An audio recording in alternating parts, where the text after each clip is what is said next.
Amados irmãos, vamos ouvir nesse instante a pregação da palavra do Senhor. Estamos na nossa série de exposições na carta de Tiago e nós vamos ao capítulo 3, os versículos 1 e 2 nessa manhã, mas primeiro faremos uma leitura no capítulo 1, versículos 25 a 27. Tiago, capítulo 1, versículos 25 a 27.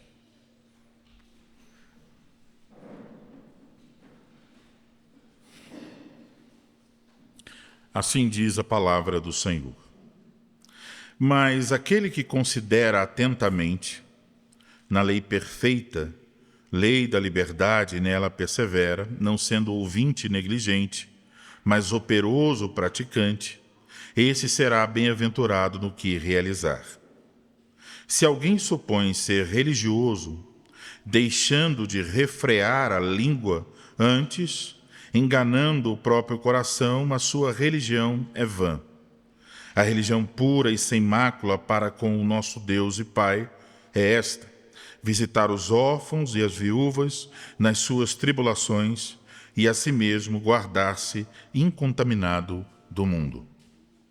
Agora o texto da pregação, capítulo de número 3,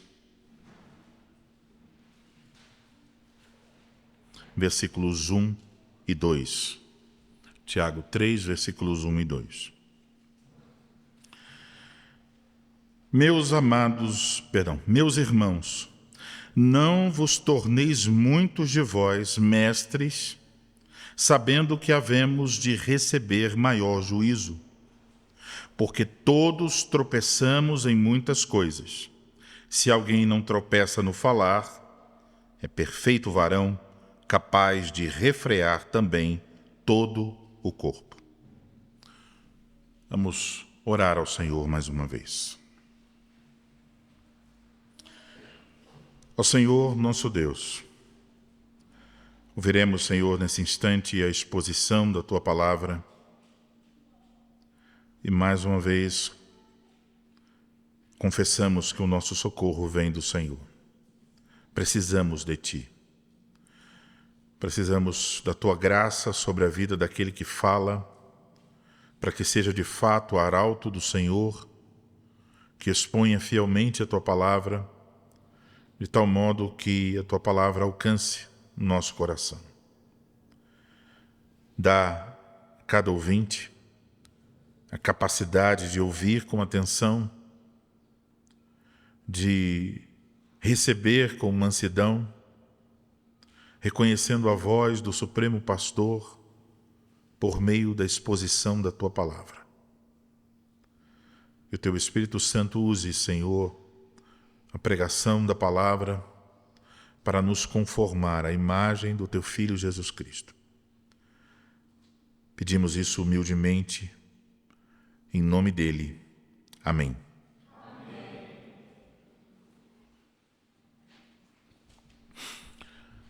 Amados irmãos, existem vocações que envolvem grande responsabilidade. Por exemplo, os engenheiros que fazem os cálculos para a construção de uma ponte têm uma grande responsabilidade. Muitas pessoas vão passar por essa ponte no decorrer da existência desta ponte e os cálculos, se forem feitos de maneira errada, podem resultar em um acidente terrível. Por exemplo, o policial que precisa tomar decisões rápidas, ele também tem uma grande responsabilidade. Se em determinada situação ele for negligente, ele pode morrer na mira de um bandido. Se ele for precipitado, ele pode matar um cidadão de bem. E se isso é verdade em tantas áreas técnicas e civis, quanto mais no âmbito espiritual, mais ainda, e principalmente quando nós pensamos na responsabilidade do que se fala, que é o contexto do texto de Tiago. Em nossa cultura, quando as pessoas estão pensando em alguma posição, elas geralmente estão pensando em termos de vantagens financeiras, de status que aquela posição pode conferir, mas dificilmente estão pensando nas responsabilidades envolvidas em assumir uma determinada posição, nas consequências que devem assumir no seu trabalho e, principalmente, numa cultura que coloca Deus de lado. As pessoas, em geral, não estão se vendo como servos de Deus no serviço à sociedade e como servos que terão que prestar contas diante de Deus. E isso é verdade em cargos como os cargos políticos. Lemos na Escritura, os políticos os governantes são servos, ministros de Deus para o nosso bem. Isso é verdade em cargos civis e militares e em qualquer outra posição que Deus coloque alguém. Isso é verdade se você é um construtor, um educador, um entregador. Para cada vocação há uma responsabilidade pela qual se deve prestar contas diante de Deus e diante dos homens. Em nosso texto, nós aprendemos sobre também uma grande responsabilidade. A responsabilidade daqueles que são chamados a ensinar na Igreja de Cristo. E é por isso, então, meus irmãos, que eu vos anuncio a palavra de Deus nessa manhã sob o seguinte tema. O nosso texto apresenta uma séria advertência aos que ensinam na Igreja de Cristo. Então vamos olhar para o nosso texto. E quando olhamos para esses 2 versículos, logo percebemos, Tiago está preocupado em ensinar sobre os frutos da verdadeira fé. Ele quer mostrar que a verdadeira religião, ela não é só sobre crer nas coisas corretas. A verdadeira religião é sobre também viver de forma correta. Como já observamos nos capítulos anteriores, Tiago esteve ocupado em mostrar que a verdadeira fé é sempre acompanhada de boas obras. E deixou claro, boas obras não são opcionais para a vida cristã. Se você não as tem, você não é um cristão de fato. As boas obras são essenciais, são evidências da graça de Deus. E por isso, no final do capítulo 1, nos versículos 26 e 27, que lemos há pouco, Tiago listou 3 características de um verdadeiro cristão. Ele diz que um verdadeiro cristão é alguém que tem o controle da língua. E isso é o assunto aqui do capítulo 3. Ele também disse que o verdadeiro cristão é alguém que está disposto a socorrer os necessitados. Foi sobre isso que ouvimos nos últimos sermões, ao olhar para o capítulo de número 2. Ele também disse que o verdadeiro cristão é alguém que se guarda incontaminado do mundo. É sobre isso que ele vai tratar nos capítulos 4 e 5. Portanto, a razão por que esse tema sobre o controle da língua aparece agora novamente no capítulo 3, é como já observamos. É como se Tiago, no começo da carta, tocasse em alguns assuntos de uma forma breve e depois ele vai abrindo esses pacotes e ampliando as explicações sobre esses temas. Ele fez isso sobre a questão de socorrer alguém em necessidade, capítulo 2. E agora ele vai tratar do assunto do controle da língua. Mas a isso nós podemos acrescentar uma outra razão. As boas obras sobre as quais Tiago nos falou no capítulo de número 2, elas não estão limitadas às nossas ações, mas elas também incluem aquilo que nós dizemos ao nosso próximo. O nosso amor ao próximo, ele se revela por meio das nossas ações, mas ele também se revela por meio das nossas palavras a respeito do próximo e para o próximo. Para entender a seriedade do ensino de Tiago no capítulo 3 e a sua relação com o que ele já disse nos capítulos anteriores, nós precisamos trazer à memória as palavras do nosso Senhor Jesus Cristo, por exemplo, em Mateus capítulo 12, versículo 33. Mateus 12, 33. Ouça com atenção. Jesus disse: ou fazei a árvore boa e seu fruto bom, ou a árvore má e seu fruto mau, porque pelo fruto se conhece a árvore. Esse é um conceito bem conhecido entre nós. Então, como sabemos se a árvore é boa ou má? Devemos observar o fruto, diz o nosso Senhor Jesus Cristo. Mas a pergunta seguinte é: que frutos nós devemos observar? Quais? E o versículo 34 de Mateus 12 dá a resposta. O Senhor Jesus Cristo diz: raça de víboras, como podeis falar coisas boas sendo maus? Porque a boca fala do que está cheio o coração. E nós devemos então sentir o peso das palavras de Jesus. Jesus está dizendo que as nossas palavras revelam o estado do nosso coração. As nossas palavras revelam o estado do nosso coração.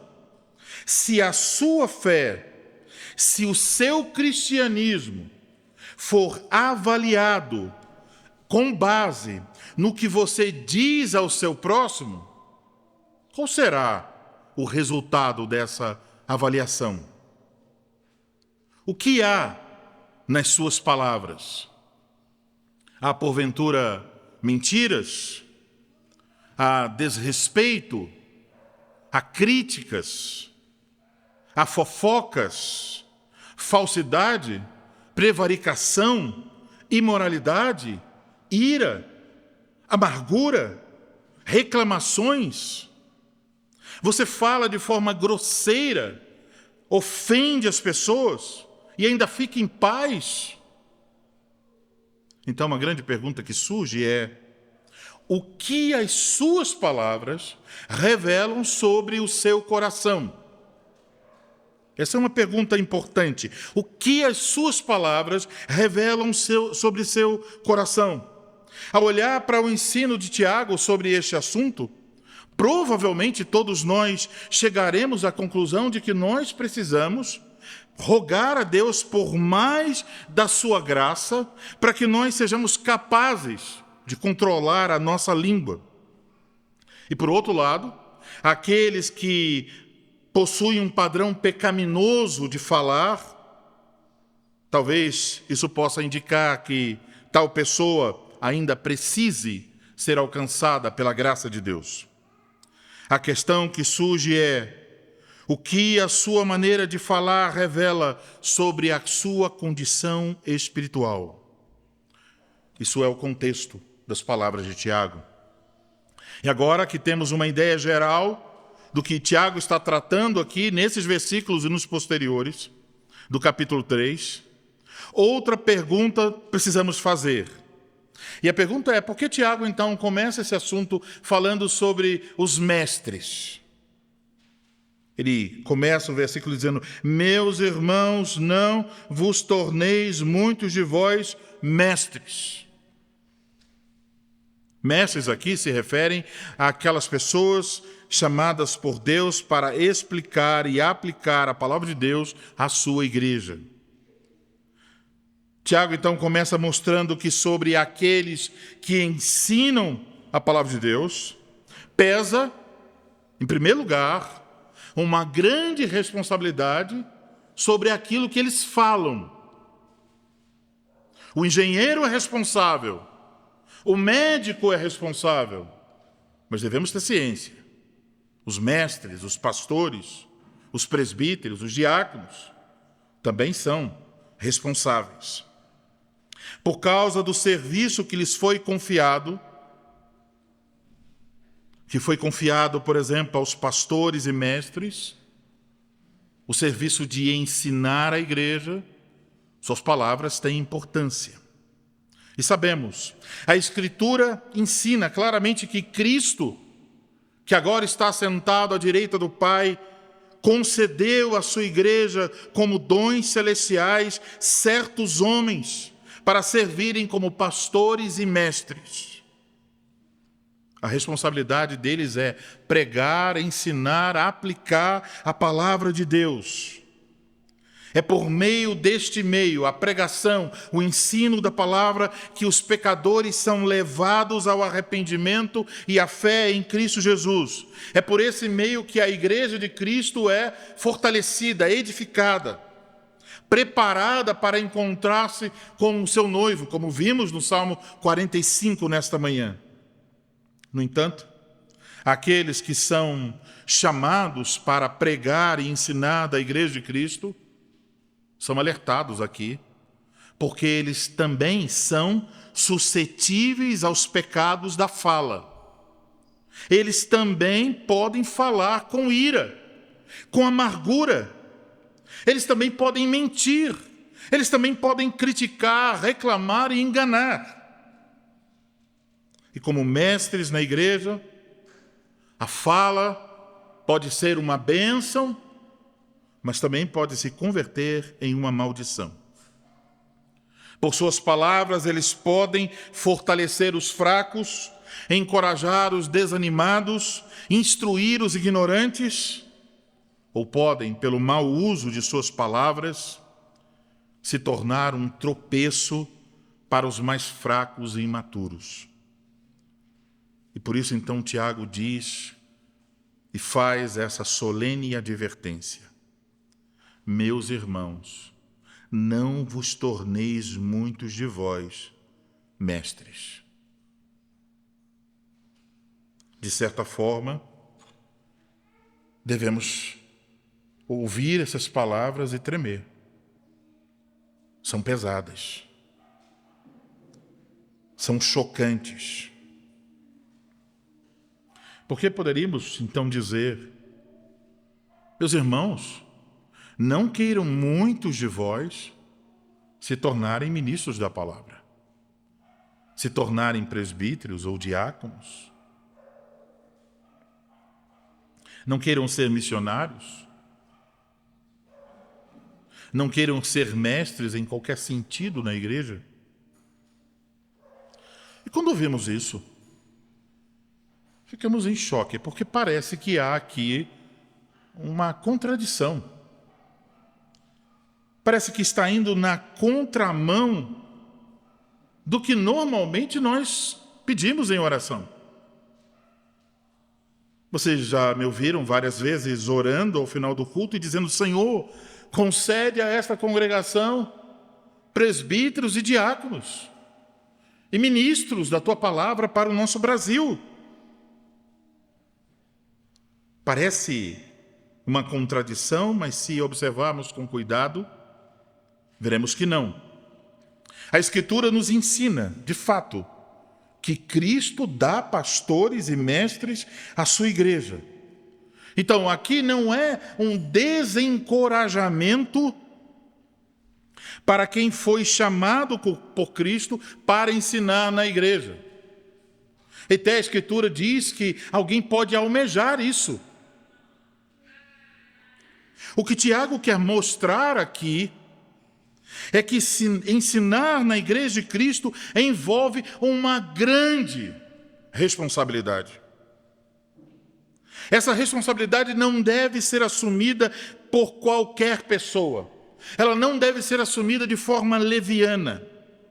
Ensinar na igreja de Cristo de forma oficial, autoritativa, como um mestre, definitivamente, Tiago diz, não é para todos. Interessante observar. Muitas vezes aceitamos esta afirmação em outras coisas. Diremos, olha, pegar um bisturi, abrir uma pessoa, colocar a mão lá dentro, fazer coisas dentro do corpo da pessoa, não é para qualquer pessoa. Há pessoas que têm condições e outras não. É sério. Você não entregaria a sua vida nas mãos de qualquer pessoa. Se você soubesse, olha, tem um excelente cirurgião aqui. Ele conhece muito da teoria. Ele foi um professor no campo da cirurgia. Mas olha, ele está com o início do mal de Parkinson. Você deixaria a sua esposa, o seu esposo, seus filhos sob a tutela deste homem? Então, para ocupar um lugar na Igreja de Cristo como um mestre, como um pastor, como alguém que é chamado por Deus, tem que ter isso, tem que ter o chamado. O chamado tem um aspecto subjetivo e um aspecto objetivo. O aspecto subjetivo é que a pessoa mesmo percebe, pela providência de Deus, que Deus a chamou. Tem um chamado. Mas tem o aspecto objetivo. A igreja é o meio através do qual o chamado de Deus é confirmado na vida da pessoa. Então não é a pessoa que diz, eu sinto, e ela vai para o ofício.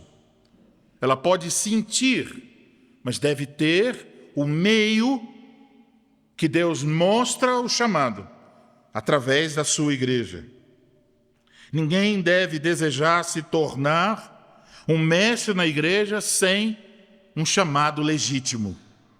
E uma das razões está sendo apresentada aqui.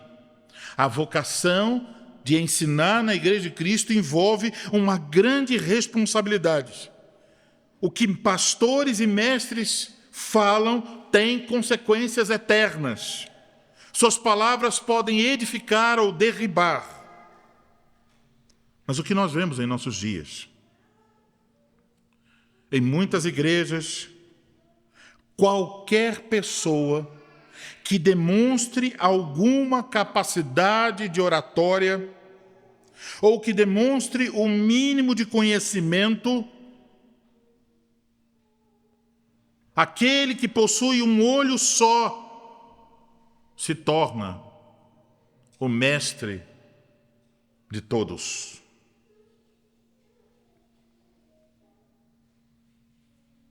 Recebe a oportunidade para pregar, para ensinar, para liderar, como se o chamado de Deus não fosse necessário. Como se Deus não estivesse estipulado a maneira de alguém chegar no ofício. Como se ele não tivesse dito que para chegar ao ofício deve ter certas qualificações que são necessárias, requeridas. Então Deus diz, aqui está a lista, deve preencher esses requisitos. A igreja pega a lista, esconde e faz as coisas do seu bel prazer. Mas há mais. Por causa da internet, todo tipo de pessoa tem assumido a responsabilidade de ensinar de forma pública a palavra de Deus. Algumas dessas pessoas não foram chamados em suas próprias igrejas. As suas próprias igrejas não reconhecem essas pessoas como capazes de ensinar a palavra de Deus, como pessoas chamadas por Cristo. Elas não são avaliadas pelos critérios bíblicos para ensinar, mas ainda assim, por conta própria, elas se aventuram. Elas se colocam como ensinadores. Elas até dirão, olha, eu trago essa palavra em nome do Senhor. E são seguidos por milhares e milhares de pessoas. Algumas são crentes, que erram se colocando nessa posição de maneira precipitada. Mas outros conhecem apenas a teoria, falam bonito, têm as estratégias de marketing, Eles alcançam milhares e milhares de seguidores. Eles ensinam uma coisa hoje, mas amanhã eles podem mudar. Eles levam muitas pessoas ao erro. Muitos deles são críticos. Eles criticam as igrejas, os pastores, mas ao mesmo tempo eles não são capazes de governar a sua própria casa. E há todo tipo de erro. Esses mestres, eles brincam com as palavras como se não houvesse qualquer consequência.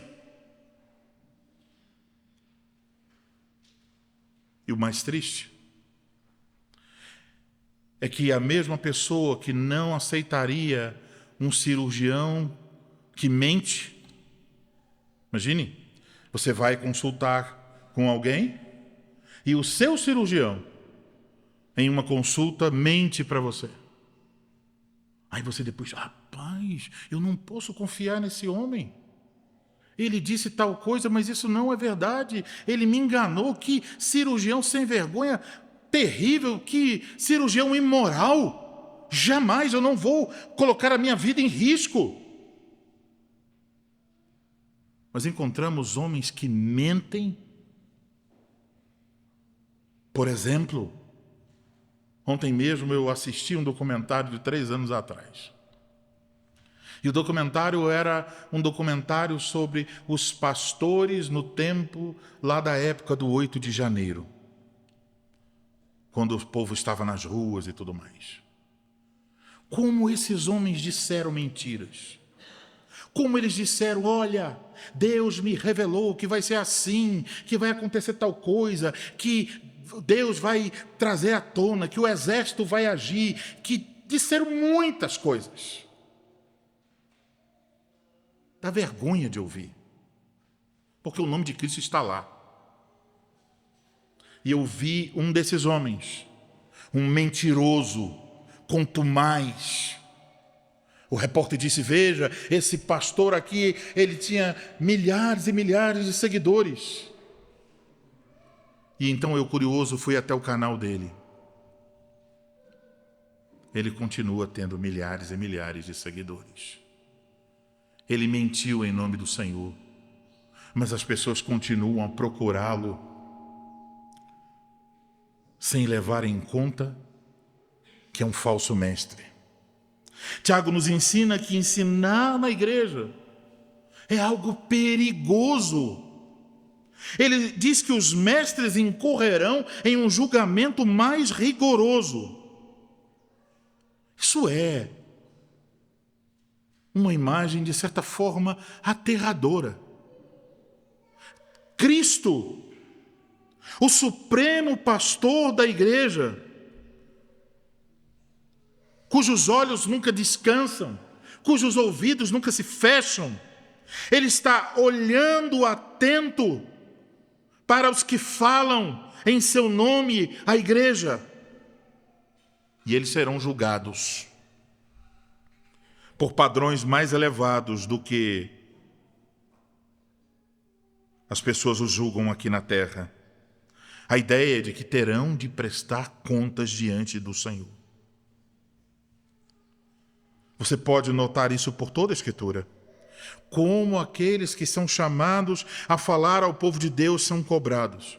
Tem um princípio que também é válido aqui. A quem é mais dado, mais será cobrado. E por isso, para servir como mestre na igreja, um homem precisa ter o chamado de Deus. Isso se evidencia por meio do reconhecimento da igreja. E como a igreja pode saber que um homem que ela está escolhendo é um homem também escolhido por Deus? Escolhendo com base nas qualificações apontadas pelo próprio Senhor da igreja. 1 Timóteo 3, Tito 1. Portanto, irmãos, nem todos são chamados para ensinar na igreja de Cristo. Esta é uma vocação perigosa, que envolve uma grande responsabilidade. E quem a ela almeja deve estar ciente de que será cobrado. Isso mostra que este é um assunto sério. Mas é sério não somente para quem é chamado a ensinar. Também é sério para quem é ensinado. Porque vocês percebem a implicação lógica do que Tiago está dizendo aqui? Isso quer dizer que vocês devem ser cuidadosos em relação àqueles que ensinam vocês. Então, hoje, por causa da internet, temos acesso a todo tipo de informação. E como o próprio apóstolo Paulo disse, amontoarão sobre si mesmos doutores conforme suas próprias cobiças. Há mestres para todo tipo de anseio. Há pessoas que ensinam mentiras. Há pessoas que fomentam divisões. Há pessoas que se intrometem em coisas para as quais Deus não lhes chamou. Há pessoas que não são supervisionadas. Não tem pastores sobre a vida deles. Não tem chamado. E a vida se encontra em completa desordem. Mas nas redes sociais, eles são grandes mestres. Irmãos, nós precisamos ser mais exigentes em relação àqueles que nos ensinam as coisas de Deus. Aqui devemos nos perguntar por que Deus estabeleceu um padrão tão alto para aqueles que ensinam a verdade. Poderíamos dizer muitas coisas em resposta a isso. Mas uma delas é: Cristo ama a sua igreja. Cristo quer proteger a sua igreja dos lobos vorazes e destruidores.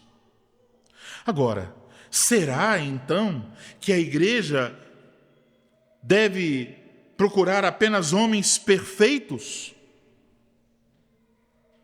Tiago já vai nos desmentir quando ele diz: porque todos tropeçamos em muitas coisas. Fica excluída a ideia da perfeição aqui. Nenhum crente é perfeito. Nenhum crente está sem pecado. A perfeição não vai ser alcançada nessa vida. Mas a maturidade é o objetivo.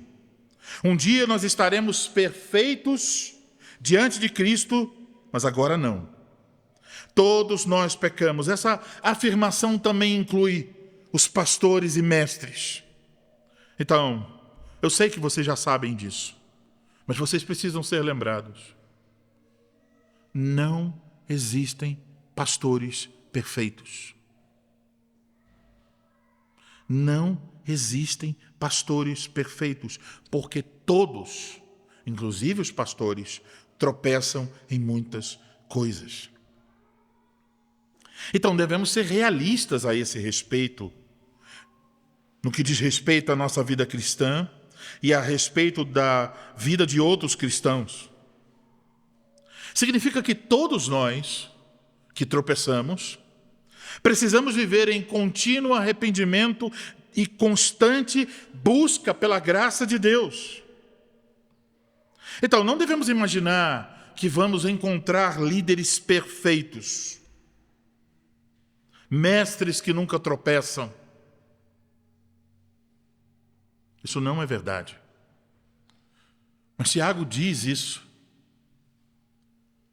para nos encorajar, para orarmos por nossas vidas, para suplicar a graça de Deus diariamente. Mas também deve nos levar a orar por aqueles que têm essa grande responsabilidade de ensinar a palavra de Deus. Você precisa orar pelos seus oficiais e orar para que eles vivam em arrependimento sincero diante de Deus, para que eles sejam fortalecidos pela graça de Deus. E aqui está um tema importante pelo qual devemos orar: para que pela graça de Deus os pastores e nós mesmos sejamos capazes de controlar a nossa língua. Vejam as palavras finais do versículo 2. Elas mostram a necessidade de controle da língua. E por que isso é importante? Porque se você pode controlar a sua língua, o argumento de Tiago é esse: se você pode controlar a sua língua, você pode controlar todo o resto. Tiago está dizendo que a maturidade cristã, ela aparece, ela se revela por meio de uma língua controlada. Colocando de outra forma, mais clara, como identificar um crente maduro? Não existem crentes perfeitos, mas existem crentes maduros. Como identificar um crente maduro? É porque tem muitos livros na sua estante? Não. É porque posta coisas reformadas na rede social? Não. É porque é capaz de falar bem, ensinar, explicar a doutrina? Não. É sobre a forma como fala. Porque, de novo, a fala revela a condição do coração. Tiago está dizendo que o autocontrole da língua mostra o quão somos maduros ou imaturos. É um bom início para controlar todo o restante. Se nós temos a graça de Deus para controlar a língua, então teremos a graça de Deus para controlar o restante. A graça de Deus opera uma mudança no nosso falar. Vocês lembram das palavras de Efésios 4, 29? Não saia da vossa boca nenhuma palavra torpe, e sim unicamente a que for boa para edificação, conforme a necessidade, e assim transmita graça aos que ouvem. O que Tiago nos ensina é que isso deve ser verdade na vida de todo cristão. Mas, de fato, é inadmissível que não seja verdade na vida daqueles que ensinam a palavra de Deus. Os pastores e mestres só devem falar palavras que transmitem graça a quem ouve. Isso é um critério alto. Então, meus irmãos, pastores não podem usar as suas palavras para dominar as pessoas, para abusar delas, para feri-las, para destruí-las, como se o púlpito fosse dele. Não é. O ensino e a pregação não são meios para um pastor descarregar a sua raiva, as suas frustrações e as suas críticas.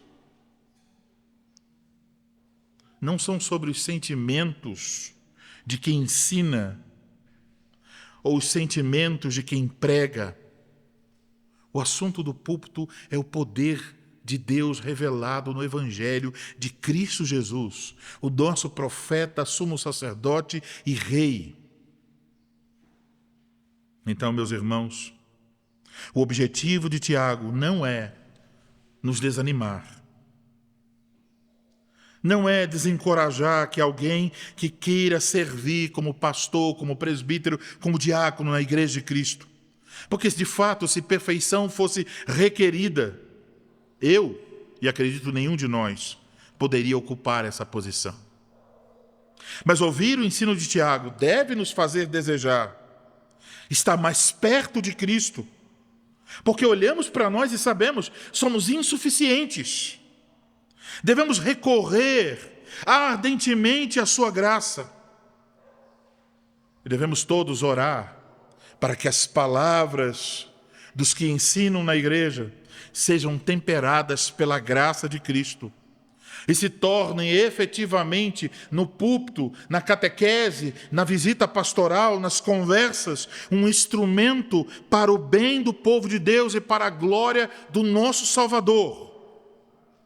Então, meus irmãos, eu espero que vocês estejam encorajados a recorrer a esta graça. Todos tropeçamos em muitas coisas. Todos pecamos com nossas palavras. Nossa língua naturalmente é perigosa, destrutiva, como Tiago dirá nos versículos posteriores. Mas olhar para tudo isso deve nos fazer imediatamente olhar para Cristo Jesus. Podemos lutar contra os pecados da língua.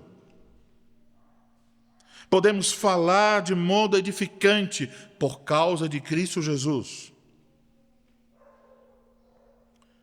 Essa advertência, então, deve atingir ainda com mais força qualquer pessoa que está escravizada aos pecados da língua. Se a sua maneira de falar revela um coração não convertido, um coração que realmente não conhece a Cristo, não há outro caminho. Você deve se arrepender de seus pecados e buscar de todo o coração a graça salvadora de Cristo para mudar o coração, a fim de que mude a fala. Se Cristo tocar seu coração, a sua língua também será purificada. E então, podemos reconhecer tudo isso com confiança. Porque aquele em quem não se achou dolo em sua boca, aquele que falou apenas aquilo que o Pai lhe ordenou falar, o único homem da fala perfeita,